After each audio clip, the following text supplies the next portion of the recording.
it is to get up early when you get up in the morning and you just kind of get a chance to think about things, listen to your favorite music, see the sunrise, get out, breathe heavy, do some weightlifting, get that testosterone flowing. Testosterone benefits both men and women in terms of just giving you that extra energy, right? So you get all that stuff flowing, and I mean, I'm telling you, it just really stimulates your thinking, your ideas, your creativity. And so I have literally 10 million ideas that go through my head every morning.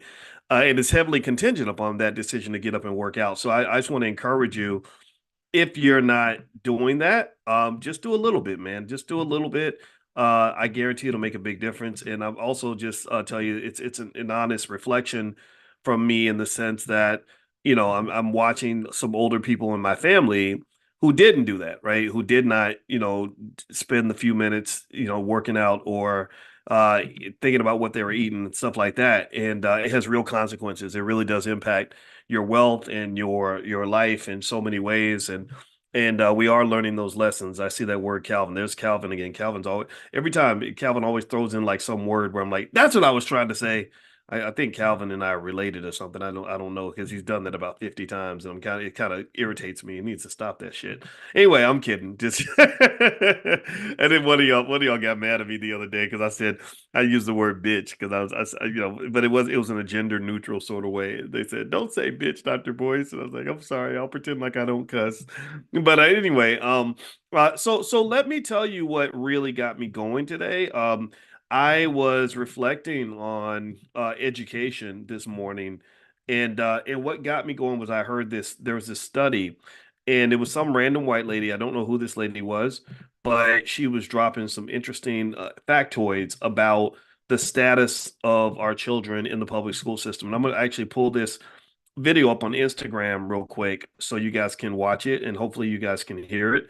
And again, sorry for those who are just coming in. If you can't see me, I just have bad lighting today. So that's I'm gonna do audio. I hope that's all right.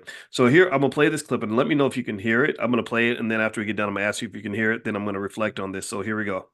66% of Black 12th graders do not possess even partial mastery of the most basic 12th grade math skills, such as being able to do arithmetic or read a graph. The number of 12th grade Black students nationally who are proficient or advanced in math is too small to show up statistically. These are huge, huge gaps. According to the ACT, only 3% of Black high school seniors are ready for a STEM degree. What this means is when you go to Google and you say, if you don't have 13% Black engineers, because that's the proportion in the population.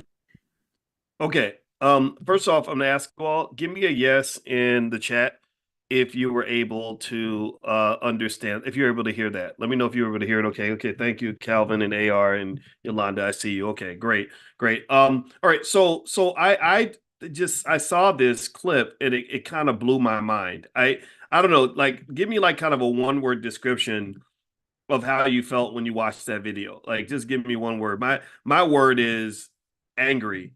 I was very angry. That was that was the feeling that went through my soul when I saw this. I was very angry about it because I know how smart our kids are. I was angry because I know how great our children can be. I was angry because because what in the hell's going on? What is going on? It is infuriating to me actually to see something like this. And um and and let me just tell you, um I don't know, these horrific stats in Black education have been around for decades. These I mean, in the midst of all this talk about freedom and civil rights and how much progress we've made, these stats only continue to get worse. Am I right or am I right? These stats, I mean, they get more alarming every single time we get a new set of statistics. It's like, oh, here's reason number 8,442 of why Black kids are going straight to hell. Like here's another reason why this generation is worse off than the generation before them, and the generation before them was screwed. The generation before them didn't have a chance in hell of success. Now, this next generation, they're in the basement of hell. You didn't even know that there was a hell below the actual hell. Like this is the super hell. Like really, I mean, I don't know about y'all. I don't know about how y'all feel, but I hate it. It angers me. It's a bunch of BS. I'm not gonna cuss this morning because it's too early to be out here cussing. But it's just it makes me angry because it doesn't have to be this way. And here's what I think is really should alarm all of us is that while they are taking your children and having them spend all their time going to a failing school that is not educating them, spending hours and hours and hours each day doing a bunch of stuff that does not benefit the black community very much. These are kids that could be spending their time doing things that are actually going to help us. The community's failing because they're taking the time of our asset, which is our children. They're taking their time having them do something that is also failing. It's almost like your mother's at home starving to death because you're off at a kitchen cooking plastic food that gets dumped into the garbage can. So not only are you not doing what you should be doing, the thing that you are doing is not working. Do you get what I'm saying? Does everybody understand that? I didn't say that the way I wanted to say it. I was trying to get this point out of my head and into my out of my mouth so you can hear it and understand what I'm saying. It's like I'll be damned. Like do you understand? See, what I need you to understand is this. Look, when I think about economics and wealth, I told you all, when I think about wealth, I rarely think about money. When I think about wealth, I don't money is not the most common form of wealth. Money is only one type of wealth, and it's a very small percentage of actual wealth. So when I think about wealth, I think about things like time.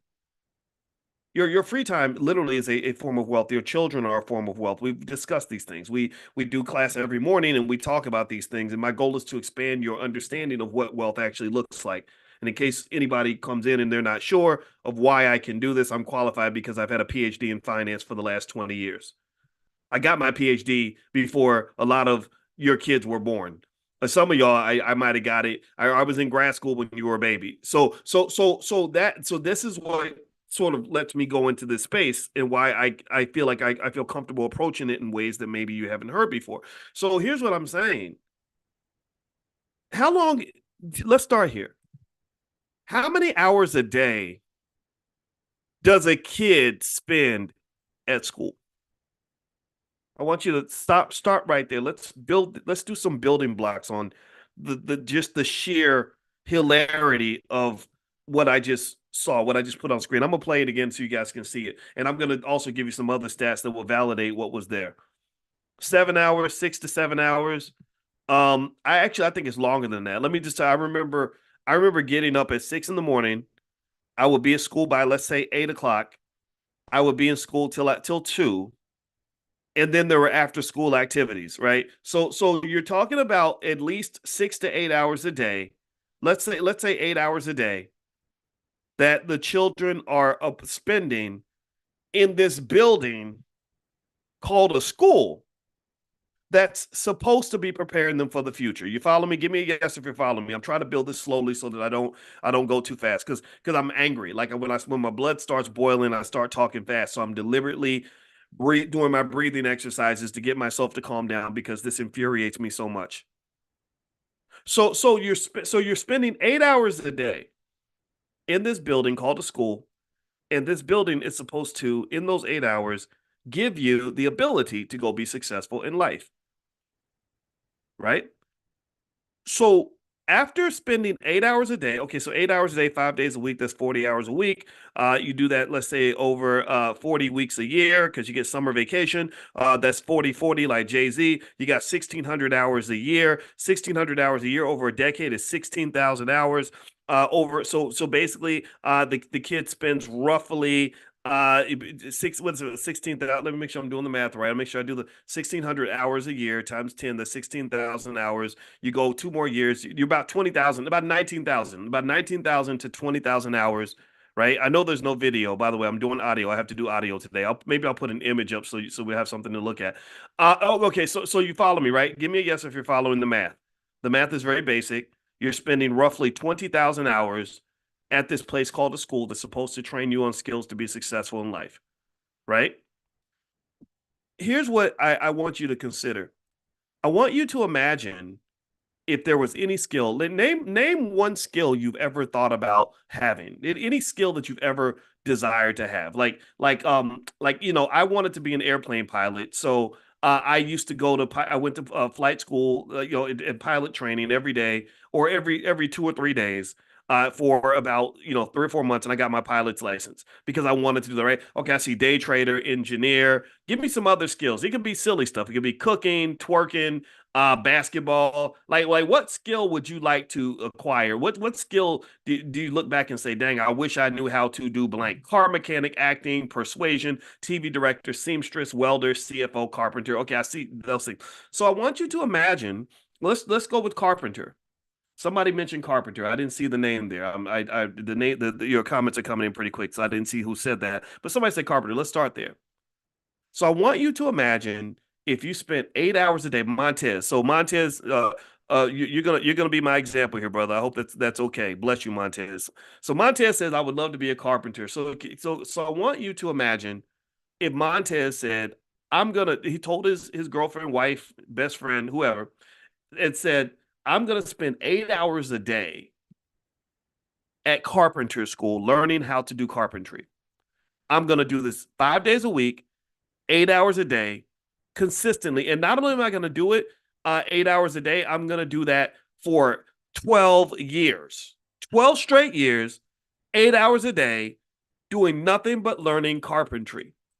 Give me a yes or no. Do you think that Montez, after doing 8 hours a day for 12 straight years, is gonna be a pretty good carpenter? Give me a guess. What do you think? Do you think what kind of carpenter do you think Montez would be? Montez seems like a smart guy. He doesn't. I don't see any developmental delays. He looks pretty sharp. What do you think? You think he'd be a good carpenter? I think he'd be damn good. I think he'd be a freaking master carpenter. He'd be able, Montez, we would all call Montez and be like, hey man, look, I got a complex carpentry job that I need help on. It requires high level expertise. Montez would be like, I got you.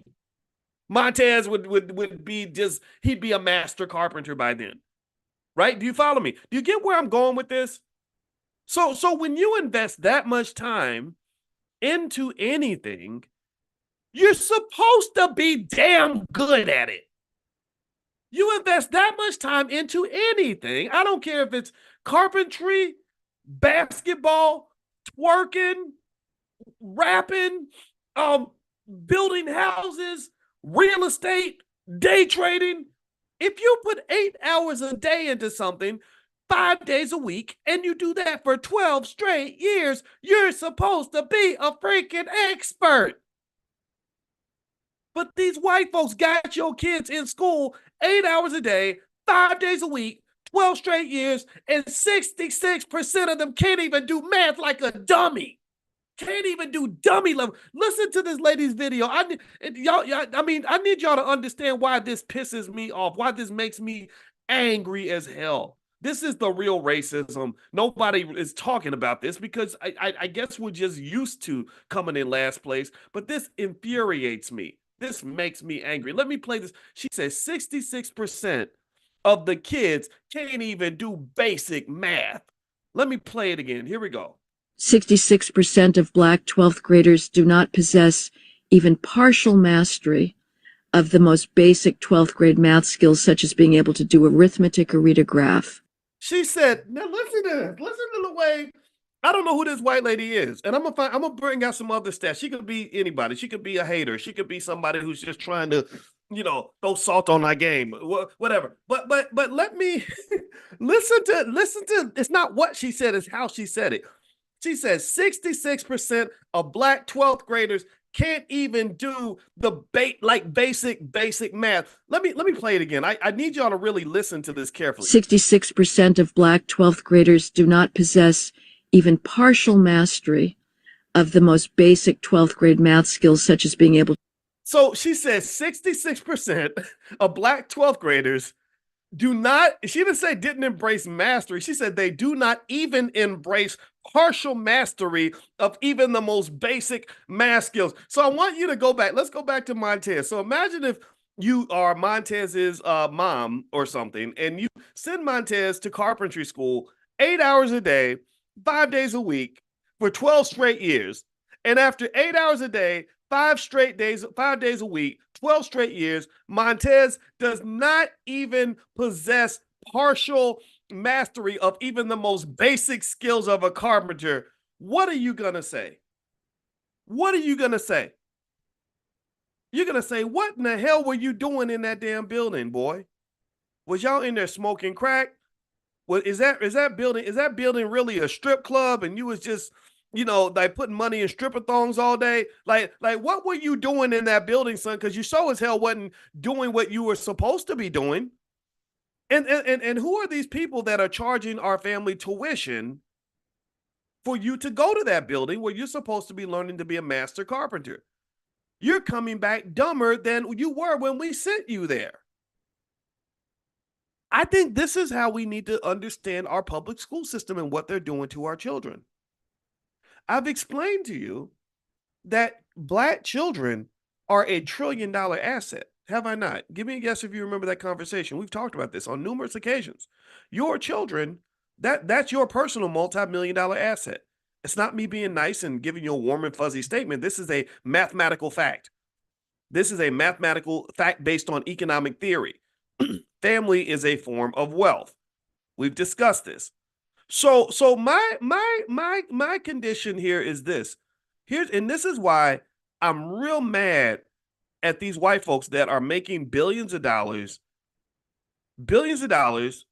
sending our kids, except bringing our kids into these inferior schools and getting us all riled up to go vote for this politician or that one. Like somehow they're really doing a good job. And taking our resources. They are taking your resource. I'm gonna put, you know what I'm gonna do? In order, since y'all want to look at an image, here's an image of a depressed child. This is the image of me in the public school system when I was a little boy. This kid's probably sad, confused, depressed. Like, what the hell? Like, I ain't learning nothing. They're treating me bad. You're not giving me any knowledge. All you're giving me are these horrible, toxic emotions that I'm carrying through life, right? This extra cortisol in my brain because now I'm really, really hating the world right now. Maybe that will be an appropriate image to describe how a lot of our kids feel in these public schools. It's damn dastardly. It's horrible. It's unacceptable. So let me actually now let me take the kid off. I don't want to make y'all all sad today. But here's the point. So let me give you some more stats to kind of back up what this lady's saying. Again, I don't know who this white lady is. I appreciate her sharing this information. She seems like she's concerned, but then again, I don't think we have any real allies. We just have people that pretend to be allies. But let me give you some more stats. Only 15% of Black fourth graders scored at or above proficient in math on the National Assessment of Educational Progress exam in 2023, compared to 51% of white students. Only just 18% of Black eighth grade students scored proficient or above on reading in that same exam. The national average is 35%. For Black kids, it's 18%. Black students have a 20% lower high school graduation rate compared to white students. College readiness. Fewer than 10% of Black high school graduates meet the college readiness benchmarks in all four subjects tested by the ACT, including math and reading. And then there's also some stats here I saw on school funding inequality. So if you want to believe that it's because they're not giving our schools the same amount of money they give other schools, I don't disagree with you. I would certainly agree that's certainly an issue. What else? So here's what I kind of want to really hit on first and foremost is I don't like when we get trapped in the blame game. We love living in the trap. We love trap music. We love to put ourselves in traps. We love to vote for the same traps that we've been in for the last hundreds of years. We like the trap. We really love the trap. So I don't want us to get in another type of ideological trap. And that trap is the trap of sitting around and having paralysis of analysis, or in academia, we would call this mental masturbation, where literally you sit around and you spend so much time trying to figure out who to blame for the problem that you don't spend any time trying to solve the problem. I remember seeing that I sat with a bunch of scholars during Hurricane Katrina, and I remember I was on this listserv with a bunch of black professors that were really smart people, but unfortunately, they don't know how valuable their intellect would be in the black community. So they spend their time pretty much trying to make white people happy so they can get tenure. And I remember when Katrina happened, they were debating incessantly whose fault it was that the city was flooded. It's the politicians, it's this person, it's that person. And then somebody eventually jumped in and said, "You do know that these people are still drowning. You do know that these people are still stranded in New Orleans. You do know that they're still hungry while you're sitting here debating whose fault it is." So I personally want us to remember that while we're debating over whose fault it is, whether it's the parents, whether it's the teachers, whether it's the school system, whether it's the politicians, we can certainly debate all of that. And I would definitely want to talk about that. We have to remember that our children are still trapped in these horrible schools.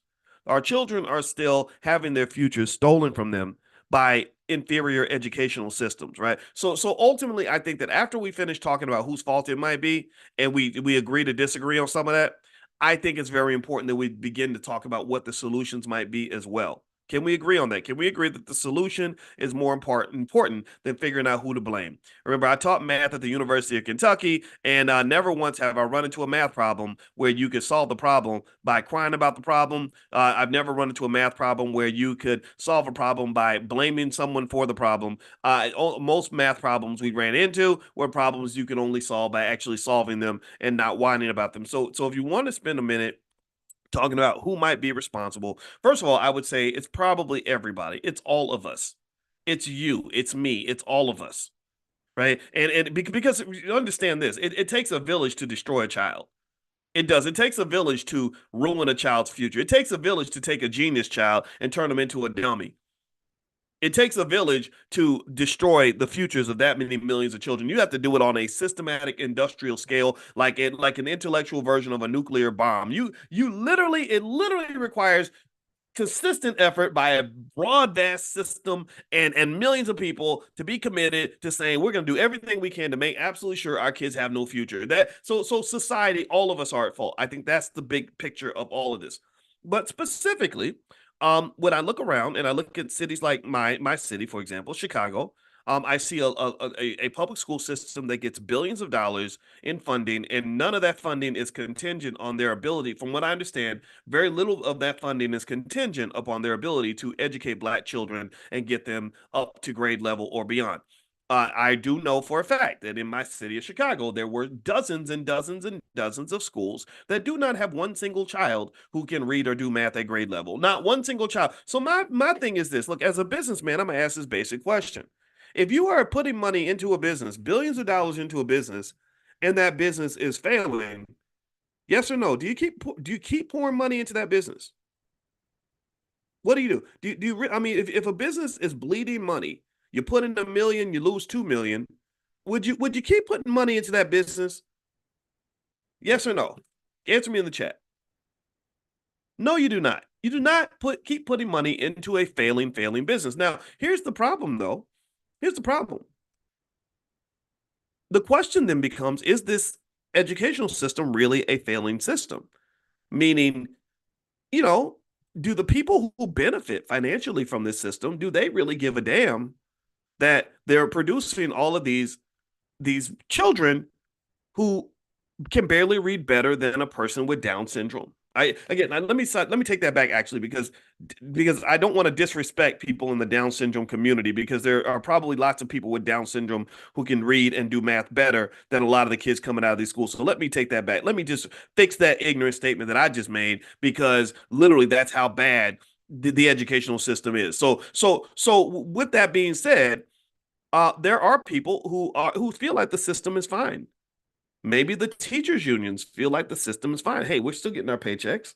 Maybe the people who are making billions of dollars selling books and school lunches to the system, getting government funding, maybe they feel like it's fine. But maybe you are the one suffering. In economics, we refer to these as externalities. The externality is that you are getting the toxic waste that's coming out of this system. It's almost like a factory that dumps waste into the river because they make cars or they make some sort of product and they're making tons of money, but it's the surrounding community that suffers because of what they're dumping into the lake. So when I say this is a failing system, just understand not everybody agrees with me. There are a lot of people who really believe the system is a work of art. They believe it's going perfectly fine. It's really you who might see this as a failing system because it's your children that are being harmed and abused by this system who are being left behind. So ultimately, what I would say, generally speaking, overall, is that if you don't decide to change your relationship with this system, then nobody's going to change it for you. I don't believe the Democrats are going to do it because they don't give a damn. Their kids are fine. Their kids go to private schools and stuff. The Republicans are not going to do it. Their kids are fine. They don't care about you. So ultimately, when they get you caught up in believing that some politician is going to fix all this, I think that you're fundamentally incorrect. So who can we blame? We could look at the system itself. We could look at the politicians who continuously support these systems. I've seen times where in the Chicago public schools, we had a brother in here who was basically explaining how the school system was deliberately firing black male principals who had a direct impact on the black children. They replaced them with white principals in these schools. That's what he said. He came in this platform and talked about that. You can look at parenting. We know that social policies have impacted family structure, and so it's very difficult for a child to learn when their basic home security has been disrupted by an imbalanced family structure. Right? We know what's happened here. We know about the war on drugs. We know about the crack epidemic. We know about all these things that have occurred that have destabilized black families in a significant way. It's very, very hard for a teacher to educate a child who's getting beaten up and molested at home because they don't even have the protection of a father, or maybe they're going through unbelievable amounts of poverty, or they're coming to school hungry. So then it's very difficult for the teacher to do whatever they can, because shout out to all the teachers that are in here, because I know a lot of y'all have to be part-time social workers. I was a track coach in the hood in my hometown of Louisville, Kentucky, and I remember all of the extra non-track related stuff I had to do to make sure the kids had what they needed. I had to pick them up from home, give them a ride home, buy them food after practice, pay for their uniform when they would go on a trip. Just all these little extra things I didn't sign up for, but I had to do it because I knew that if I didn't do it, nobody was going to do it. So shout out to everybody who cares enough to do these extra things. I value you. What else you can talk about? Let's just be real. Whoever owns hip hop, it ain't black people. Whoever owns hip hop culture, it ain't black people. Whoever is running hip hop culture, it ain't black people. Whoever is investing billions of dollars in the hip hop culture, it ain't black people, has been systematically doing everything that they can to encourage mass market a culture that is incredibly anti intellectual. It is very anti black. It is incredibly self destructive. If you think that this culture, thank you, Montez, murder music, if you think that this culture does not have an impact on our kids, you are out of your freaking mind. You need to get your butt up and go take a damn psychology class. My wife is an expert on the subconscious mind. I remember one day I saw her on her exercise bike and she had just read a book. I don't know what the book was called. I got to find out. It was a 400-page book on the subconscious mind. That's what she does for fun. My wife reads 22 books a year. She still wears the same dress size she wore in college. She's kind of fanatical in that way. Shout out to all the fanatical black women who are high achieving.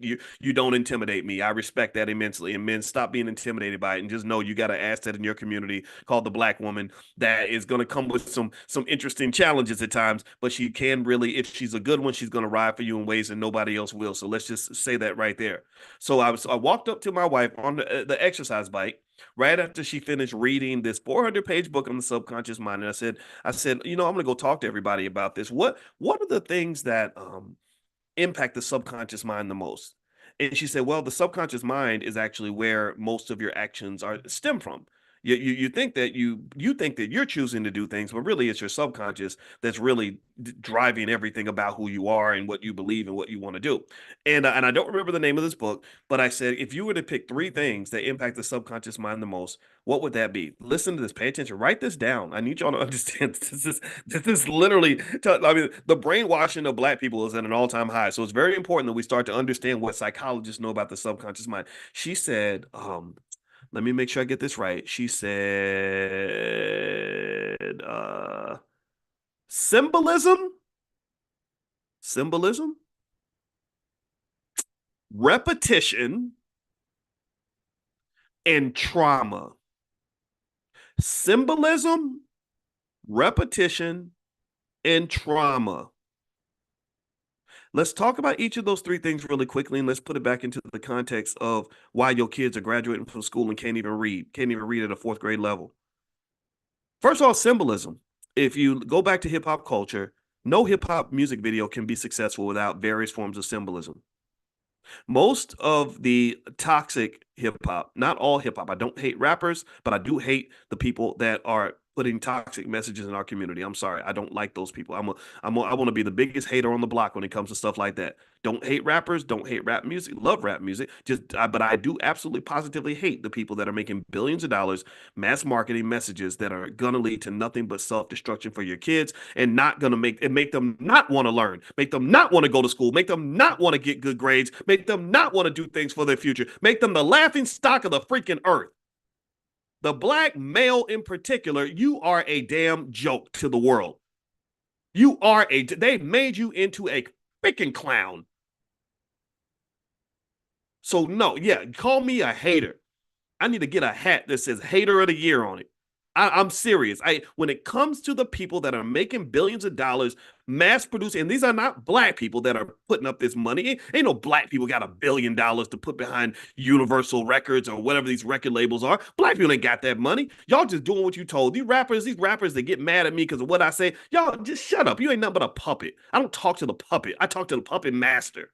You're not you just do whatever they tell you to do. When they write and they sign those big old checks, you just yes, boss. I'm come out here.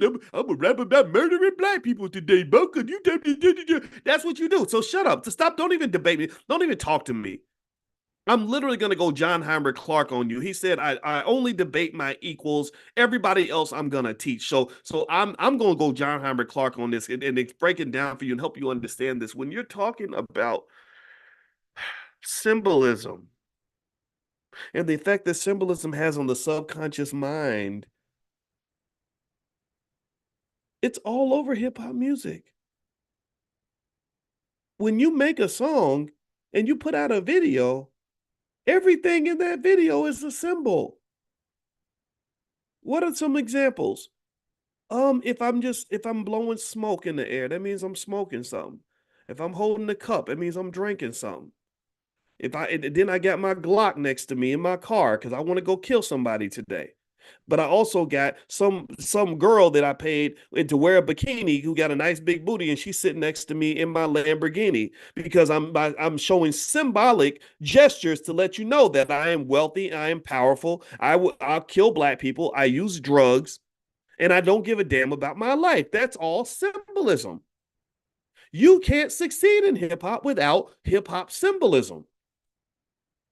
Some of us understand these things. Some of us get this. Some of us know that 2 + 2 is 4. But for whatever reason, I run into people constantly, and I'm not going to debate y'all no more. I'm just going to let you just believe what you want to believe. Who'll be like, well, it's just entertainment. It's just entertainment. Oh my God, Lord Jesus. You need to go read the book called An Empire of Their Own, How the Jews Invented Hollywood. This is not anti-Semitic. I don't get into that. I told Kanye that. I don't care how much you hate Jewish people. I don't hate anybody. I learn. I just want to pay attention. In that book, they talk about how they understood that controlling media meant they could influence people. They could shape beliefs. They could shape culture. When Russell Simmons, and I don't care. I don't know about his allegations. I just know that when I worked with the guy, I really liked him. He's a very smart man. Well, he was one of the first people to get a hip hop endorsement of a corporate product, Adidas. He showed the Adidas executives. He said, rap. Everybody listens to rappers. He said, we got black people to buy millions of pairs of Adidas by making a song called My Adidas. And he showed them. They were like, oh my God, we got to pay you money because you can make people do things. Rappers can make people do stuff. So if rappers can make people go out and buy sneakers, then you don't think rappers also have the power to make a 16-year-old kid try Molly Percocet? Especially when there's a song called Molly Percocet, where the chorus on repetition is Molly Percocet, Molly Percocet, Molly Percocet, Molly Percocet, fuck a bitch, get a check. I think those were the lyrics. It was something like that. You are so stupid that you don't understand what this is doing to the subconscious mind, especially children. You're molesting your own damn children. And then I got to talk to single mothers who I know more than one single mother who's got a 20-year-old son in rehab right now. What's he recovering from? Molly, Percocet, and it's insanity to me that you don't even understand why corporations spend billions of dollars on marketing. It drives me crazy that I got to explain why the government regulates what products you're allowed to market on television. Why they told the tobacco industry you can't market cigarettes on TV anymore because you're making children go out and buy cigarettes. I still got to listen to people say, "Well, it don't make a difference. You just hate it. You just be hating." Shut up, God, Lord Jesus. So let's go back to the subconscious mind. And this is what's happening. This is part of what's causing our children to fail. It's not that hip hop is solely responsible. We know these things. It's complex. You can throw around the government, you can talk about the systems, you can talk about all of that. You can talk about policies, all these things. It takes a village to destroy a child. So it ain't hip hop can't do it by itself, but let's keep going. I'm talking about the people that control hip hop, the puppet masters. I'm not talking about any rapper. I'm talking about the puppet masters. What else? So we talked about symbolism. Symbolism impacts the subconscious mind. And then the second thing my wife said impacts the subconscious mind is repetition. Well, all music is repetition. All it is, that's just, Molly Percocet, Molly Percocet, Molly Percocet, Molly Percocet. If nothing is there's very few things more repetitive than music. So when they put stuff on a nice 808 beat and they're just repeating it over and over again, what you're doing is you're brainwashing a child and you're creating culture around that child. You're shaping the child's psychology. That's what it is. Any scientist, hopefully any psychologist will confirm at least some piece of what I'm saying. If you're in the chat and you have a background in psychology, please say something, because this is basic science. This is not surprising. This is not something they just discovered. And what does she say? She says symbolism, repetition. And the last one. Oh, trauma. Who has more trauma than black people? Who has more trauma than us? We just trauma is like this spiritual, psychological STD that doesn't go away, that's affected millions and millions of people. And it runs rampant because we don't even address it. We just think that comes with being black. Well, when I was a kid, I was so poor. You know how we get into the trauma Olympics. Well, I was so poor that we made bologna sandwiches with no bologna. When I was a kid, my daddy shot my mama in the face and then told us to go get lunch at the lunch counter. When I was a kid, I heard somebody mention this. I think, who was it? I forgot who was it. It wasn't Tyler Perry. It was somebody else. There's a guy who was like, yeah, well, when I was a kid, I got molested by my grandmother. Like, what the hell? Who gets molested by their grandmother? Oh, but these things happen, right? Not that white people don't have trauma too. I'm not saying that. But when you blend those three things and you blend trauma, repetition, and symbolism, that's the perfect formula for literally destroying a person's subconscious mind. So here's what happens. So let's say that you do have a school where the teachers in the school are trying to do the right things. Let's say the teachers are trying to really educate the kids, really get them ready for the world. Some of y'all are like that. Give me a guess if you are in the category. Maybe you're a teacher, a coach, counselor, mentor, all that, deacon at the church. Anybody who's doing anything for our kids, God bless you, because you are the superheroes in our community. I honor you just at the ultimate highest levels. You know how tough it is to mentor or educate or guide a child who has already been misguided by the world. You know this, I can remember when I used to be a track coach for this team called the West Side Track Club in Louisville, Kentucky. I decided to coach them because I ran for them when I was in high school. I'm a big track and field fanatic, so I know all about all the track stars, Sha'Carri Richardson and Noah Lyles and all of them. You name them, I know them. Letsile Tobogo, like I followed it very closely, and I remember when I would try to mentor the kids, there were some kids I could really get through to, and some kids I could not. And the defining variable as to whether or not I could have some influence on the child was 100% based on what was happening in the house, what was happening in the home. If they had some crazy, ignorant parents who just didn't respect anything related to knowledge or education, then they were going to look at me and think that I was just some guy acting white because I was like not speaking with broken English, or because I wasn't engaged in self-destructive behavior. Like it would be impossible for me to talk to them. But if they had good parents, like a mother who said, "Hey, you should listen to what Boy says," or a mother and a father where the father has set a good example of what a real man looks like, oh, it was very easy for me to influence that child. So a lot of our teachers struggle with certain children because nobody is really striking a chord of accountability in terms of us really looking in the eye and standing toe to toe with what the hell kind of chaos is happening in some of these homes. And I'm sorry, when you can move over to the politicians. I'm not a fan of liberals because liberals are the ones who literally every time you point to something that is a problem, they tell you it's not a problem. I still remember them telling me that black on black crime doesn't exist. And again, I don't want you to necessarily feel like you have to agree with me on this point. I just want you to hear me out. I remember sitting there thinking, so wait a minute, you telling me that my best friend getting shot in the head by a bunch of black dudes didn't happen? Like that wasn't black on black crime, and that, or that the fact that the only time I've never had a cop shoot at me. I've never had that happen. But I have had other black males threaten to kill me. Now, I don't know, maybe we can label it something else, but I know that there's an issue here. There's something happening where I know I got more than one person I know who killed somebody at the club. It was usually another black guy or got shot at by another black person. I'm sitting there like, okay, what am I supposed to call it? What are we allowed to call it? Okay, let's not call it black on black. What are we gonna call? We're just gonna call it just random stuff, like just that can happen anywhere. I think that there are literally some things that happen in our communities that don't happen anywhere. That don't like if you go to certain parts, you go to O Block in Chicago, and I want you to count the number of shootings that happen in O Block. Then I want you to go to find any neighborhood that's not black within a 100-mile radius, and I want you to find the same number of shootings. So I know some people would say, well, it's just proximity crime. It's just we just shoot people that live next to us. I don't think that happens in every single neighborhood. I really don't. Now, again, this is not an indictment of the people in that community, because most people in that community are good people. I know people in that community; they're good people.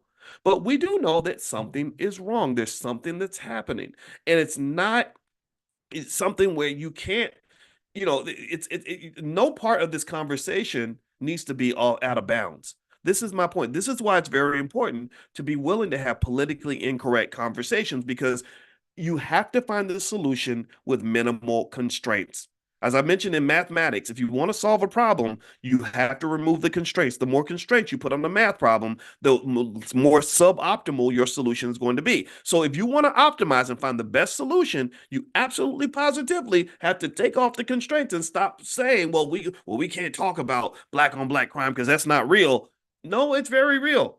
And when you talk about police shootings, yeah, that's a part of the equation too. But most black men I know who've been murdered were not shot by a cop.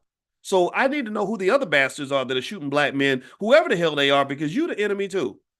And so this is why I think that this is where I get radical and say I think white people need to be invited to leave the room as we have conversations about what it's going to take to fix our problem. The politicians are not going to fix it. The schools aren't going to fix it. Nobody else is going to fix it. You have to fix this.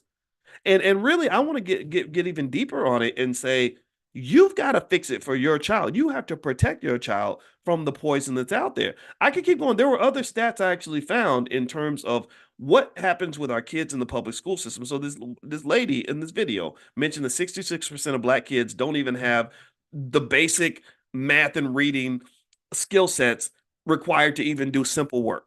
And in fact, I remember one time talking to a young lady who went to one of the worst schools in her state. She was a very nice young lady, and I wanted to explain business to her. And she said, "Well, I didn't go to college." And I said, "Well, that's okay. You don't have to go to college to make money." And I said, "What do you like to do?" She said, "I love doing my friend's hair." And I said, "Oh, so you're pretty good at doing hair?" She said, "Yeah." So I wanted to explain to her how you can make money with hair. I said, "So let's say you have a business, and let's say that you and your business partner are 50-50. And so that means you get half the money that comes in." I said, so let's say that you do a bunch of in your shop, a bunch of hair gets done, and $10,000 gets made that week by the shop, and you get 50% of the money. I said, how much money do you get? And she just sat there in complete silence. And I said, okay, well, maybe I didn't say it right. I said, okay, so you get 50% of the money. You made $10,000. That means you get half of the 10,000. How much money goes to in your pocket? Now answer me in the chat. I want y'all to answer me so I can know that I'm not crazy, that I didn't say it in a confusing way. How much money does she get in the 50-50 deal? And I swear I swear to y'all, I'm telling you. I said I just sat there in silence waiting for her to answer. And you know what she said? She said something like, she said 500, or maybe or not even 500. She didn't even say 500. It wasn't even a number that made sense. It was like $300 or something. It didn't even have the number 5 in it, right? Like 500 you would say, okay, you misplaced the zero. No, it's actually not 500, it's 5,000. It wasn't like 500. It was more like $700 or $300. It was some number that showed that she didn't understand the basics of like percentages, right? And I did another example that was like 10%. 10% is easy, right? Like, okay, if you get 10%, let me test with y'all. If you get 10% of the revenue and the company makes $10,000, how much money do you get? What is your 10% cut? How much do you get? Answer me in the chat. 1,000, right? She said something like, I think she said $300. It was something like that. And I remember just kind of, I think I made her feel bad because I was so shocked that she couldn't understand that. Because and I didn't mean to do that. I didn't want to make her feel bad, but I was blown away. And the thing about that is that it became very tough because I'm like, how can I show you how to make money when you don't even have the very basics required to even do business? To do business, you got to know how to count. To do business, you got to know basic percentages. You ain't got to be a math genius. So here's what's happening. Dr. Claude Anderson in Powernomics wrote extensively about the fact that the black community, if we don't get our act together by a certain time, he said we will be a permanent underclass by the year 2013.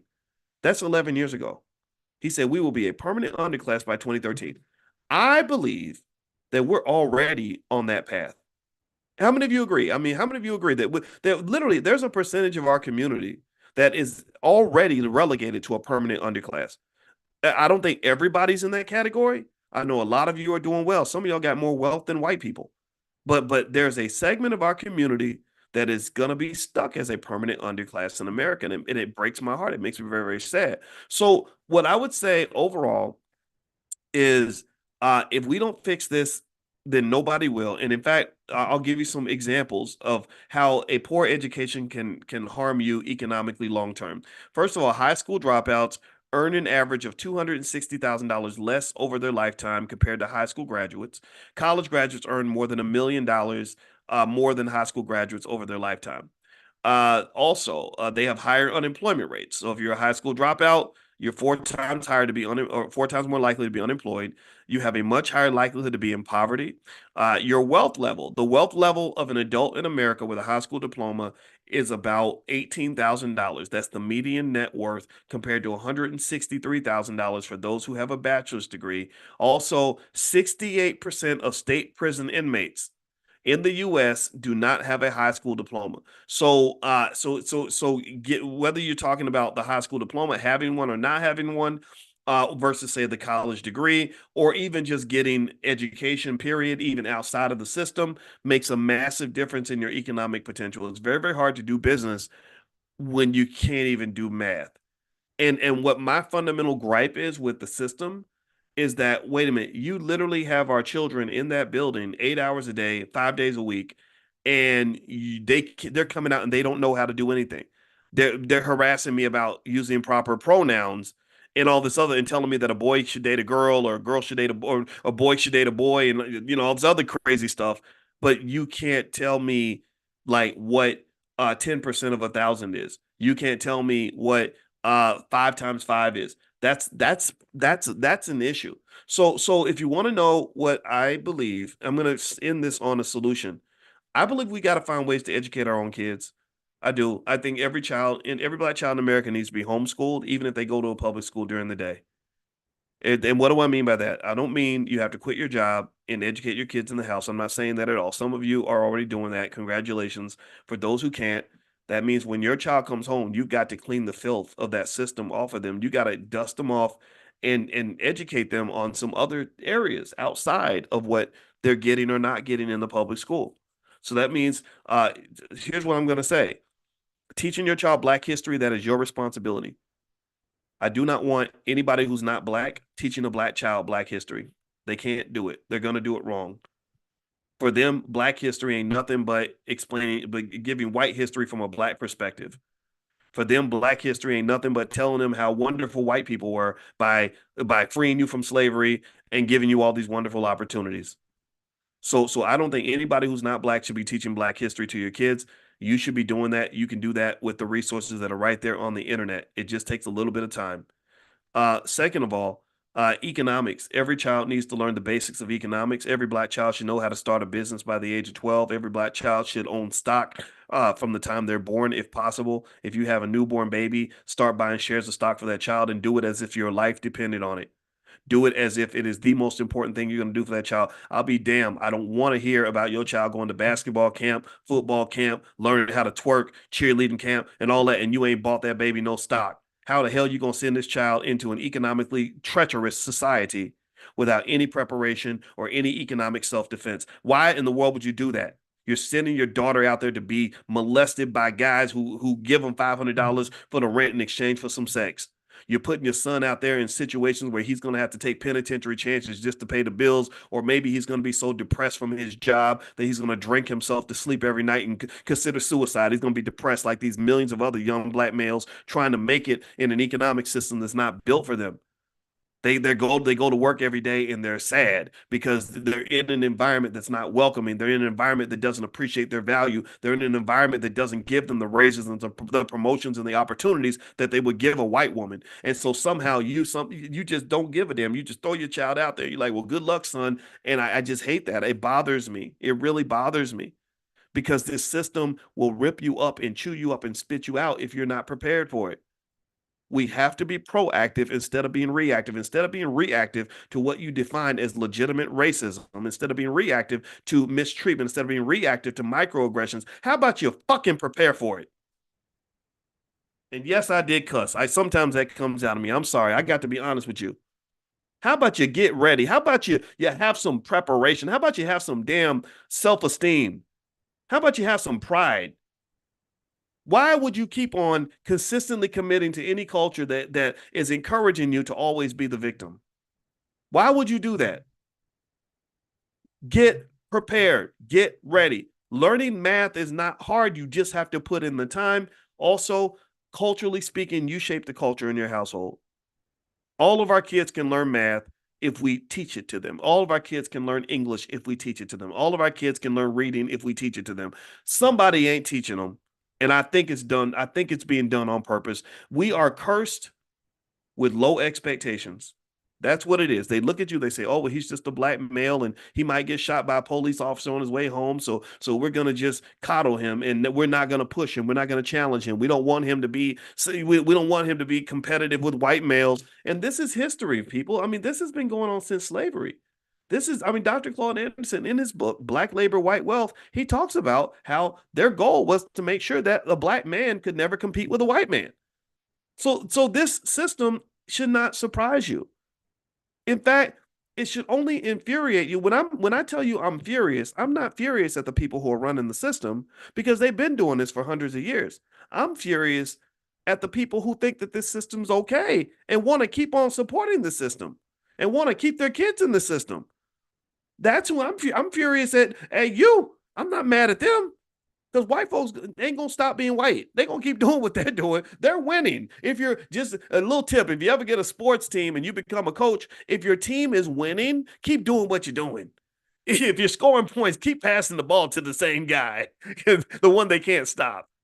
So I'm just gonna say overall, and if you want to know specifically some things that we're trying to do over here, the creation of the Black Business School was partly designed to address that issue. We do have all kinds of economic training for children. If you're interested, it's called Black Millionaires of Tomorrow. You can go to blackmillionairesoftomorrow.com to take a look. We're also going to challenge our team to find some ways to get some math teachers up in here that can maybe do things on Zoom. We don't take corporate money and we don't take government money, so we don't have all the resources we need to do everything we want. We're really trying to build and not have to take money from the wrong people. So we have to do it with what we have. So what I think I'm going to do is I'm going to get some math teachers up in here and some teachers that can teach other subjects, and we'll just do it on Zoom. If they did it during the pandemic, then we can do it anytime. In the pandemic, kids were learning on Zoom. I think they can always learn on Zoom. So maybe that can be a way we can get some of this done. In fact, it reminds me of the pandemic because this, in my view, this is a state of emergency. Like this is critical. This is mission critical, people. This is not something to play with. They are destroying these freaking kids and they don't care because as long as the money's flowing, then they're not going to change a damn thing. They got you doing the same thing. Just send your kids to school. Make sure you vote. Make sure you show up to work every day, and that keeps the system happy, but it doesn't benefit you. So that's what I'm thinking. That's what's on my mind. I'm going to stop talking today. Um, I'll be back around a little bit later. Make sure if you want to get invited to Money in the Morning, make sure that you are on the text list. You can text the word morning, MORNING, to the number 87948. Text morning to 87948, and I'll invite you. We do this every morning at 10 a.m. Eastern. And I'm sorry that today I only could do audio. I don't have good lighting. I'm gonna order a desk lamp. Maybe I can fix that. But whenever I visit my parents, I don't have everything that I need all the time because I'm visiting mama this week. So anyway, you guys take care. And also reminder, the All Black National Convention, that's another think tank that we created where we get together and we solve our own problems with our experts. It's going to be in Chicago, Illinois, in Lombard, a suburb of Chicago, October 25th through the 27th. If you'd like to learn more and see the agenda, please visit allblacknationalconvention.com. That's allblacknationalconvention.com. And I will say hi to mama. I saw somebody say hi to mama. I sure will. Thank you guys. So God bless you. Have a great day. I need to go lay down because I'm this whole conversation that got me furious. So I'll talk